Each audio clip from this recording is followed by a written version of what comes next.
পুলিশকে দেখুন, সব পুলিশ তো আর খারাপ না, সব পুলিশ দলীয় হয় না। ছোট ছোট পুলিশ অফিসাররা তারা চাকরি করে, তারা তো আর কিছু জানে না। এটাই বলেছি, যেভাবেই হোক পুলিশকে তার দায়িত্বে ফেরত আনতে হবে। গত 16 বছরে এই দেশে যে পরিমাণ দুর্নীতি হয়েছে পৃথিবীতে কোথাও হয় নাই, যে পরিমাণ টাকা পাচার হয়েছে পৃথিবীতে কোথাও হয়নি আমার ধারণা। এবং রিজার্ভের অবস্থা খারাপ। গত 1 মাস দেশ যা দেখেছে, ইন্টারনেট বন্ধ থেকে আরম্ভ করে গার্মেন্টস থেকে আরম্ভ করে যে লস, এটা তো আসলে ইররিপারেবল। তো আমরা তো আর অত বড় লোক কোনো দেশ না, অত ধনী কোনো দেশ না যে এটাকে আমরা হ্যান্ডেল করতে পারবো।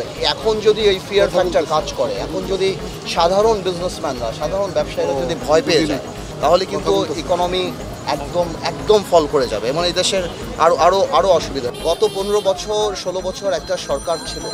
এই সরকারের সাথে অনেক ব্যবসায়ী বলেন, অনেকেই বলেন, বিভিন্ন কারণেই সম্পর্ক আছে। সবাই যে দলীয়ভাবে একদম সালমান এফ রহমান বা এদের মতো কাজ করেছে নট নেসেসারিলি, আরও অনেক আছে। সবার মধ্যে যদি একটা ভয়ভীতি ঢুকে যায়, তাহলে এই $1 ট্রিলিয়ন ইকোনমি ভেঙে পড়বে, থেমে যাবে।